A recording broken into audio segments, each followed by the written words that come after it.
Back to it's our final winter season of Friday Night Frenzy right here on Channel 3. So now we're going to take a look at the matchups coming up in boys basketball tomorrow and Sunday. And who better to do that with than, well, the guy who pretty much runs that top 10 in the state every year.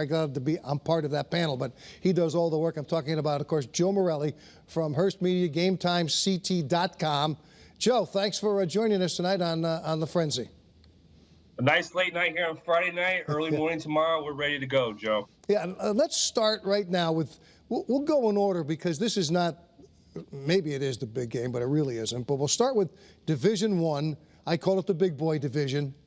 And, you know, you got two really good teams in there, obviously. East Catholic, Notre Dame West Haven. Early in the year, Notre Dame West Haven thought that maybe they should be getting some consideration as the #1 team in the state. They're pretty good. And, of course, we know the history of East Catholic. Yeah, they're both really good, and it is the big boy division, and obviously you have the opportunity to petition to go to Division I, and we'll cover that with Division II. But Notre Dame West Haven's only loss, as we know, is at Northwest Catholic. A game they were leading in the first half by double digits, and it was a great comeback by Northwest Catholic. And obviously, I think that game will probably help them. Makai Connor, Tamori Gay, Andrew Lazar, they're very good. They press. They have depth. They're the #2 seed, and I'm not surprised they're here. East Catholic a little bit. I mean, they were 4-3 by mid-January, trying to figure things out. No seniors on the roster, but obviously by playing the Northwest Catholics and the Windsors and Bristol Central, you get better. And obviously they're playing their best basketball at the most opportune time right now. Yeah, and the thing about East Catholic is they usually just get by on their name alone.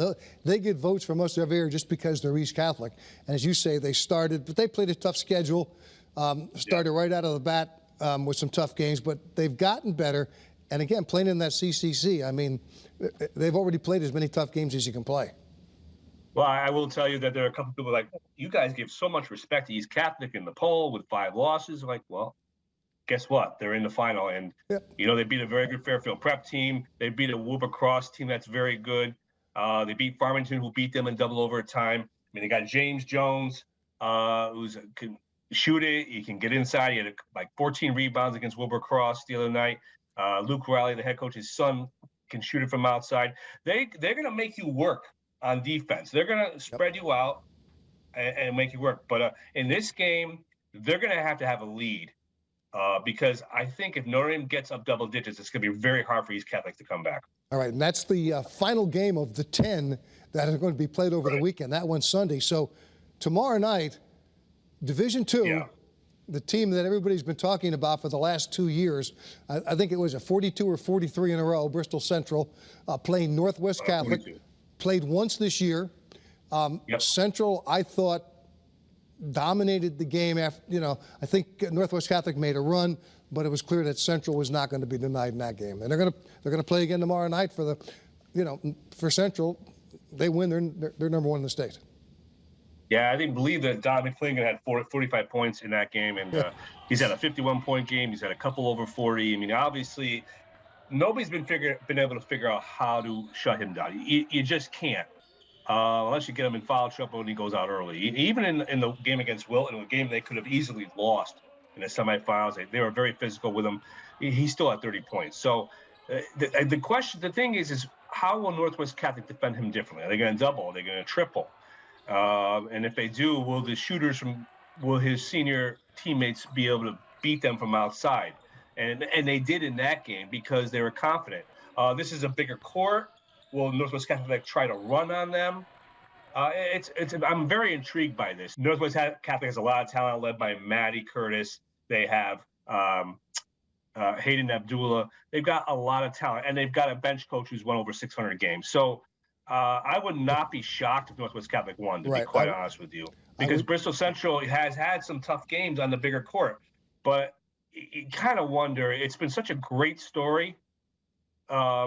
You know, a kid who stays home and could have gone to prep school, stayed home, and they have a chance to win a state championship, which is what he wanted. All right, let's see how quickly we can run through 3, 4, and 5. Division III, I think that's the game tomorrow at 3 o'clock. Colby, Daniel Hand. I know you like that Daniel Hand story. Yeah, I do. You know, they were touted as a Southern Connecticut Conference contender behind Tyler Favre and the Jeremiah brothers, Chase and Hudson. And, you know, they have been very good. They went to the SEC semifinals, lost to Fairfield Prep. And since then, they ran through the ECC, East Lyme, New London, St. Bernard's. Jimmy Economopoulos, the last name you should be familiar with. His father, Nick, was a great longtime girls basketball coach. Yeah, and Kobe Cathedral, John Foll, who just won his 400th game. He's going to go for his possible fourth state championship in 4 decades. And he looks tremendous, by the way, that he's able to do that. All right, we're going to go to Division IV. We've got Bloomfield and Granby. I saw them both play. Granby taking out, Cromwell, the #1 seed with just 1 loss. That was a big win for them.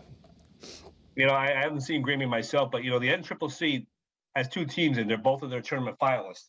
And obviously, listen, if you hold Granby, if Granby can hold Cromwell under 50 points, obviously they're doing something right. And I think that they're going to need a supreme defensive effort to win against Bloomfield. Bloomfield, I have seen. Again, you play in that CCC, you get ready for, and they play Windsor, they play some of the tough schools, and they have guys, and they're going to try to speed up Granby, and they played during the year, and Bloomfield won that game at Granby. So Granby's going to have to try a couple of different things. I mean, Coach Walt Hansen does a great job, so I think it's possible, but I think Bloomfield is definitely the favorite. All right, we've got time for the first game tomorrow, 10 o'clock. SMSA, Wyndham, D5 in 30 seconds. Tell me, what do you think? I think someone's going to win their first state championship. Yep. I mean, SMSA's never won one and never been in one, and Wyndham's making their first trip since 1941 on that great buzzer-beating shot. Wyndham plays in a good conference. He got to the ECC Division II final, lost to Stonington. I'm going to go with SMSA. I think they got good guards. They got, they've done a nice job beating Capital Prep to get here. So SMSA in a close one. And, of course, they've got a great history. They win a lot of games. All right, Joe, I don't know about you, but I'm ready to be locked in for the weekend, and I will see you tomorrow. Joe Morelli, great job wrapping up. Who knew? The basketball season, a full one. We got one, and we're going to the Sun. I'll see you out there tomorrow. Thank you very much. And that'll do it for us tonight on the winter season finale of Friday Night Frenzy. I'll be at the Mohegan Sun this weekend, assuming all this head stuff goes away. Highlights, reaction from all the games. We'll be back on Friday, April 8th with the season premiere of our spring edition of FNF. I'm Joe Zone.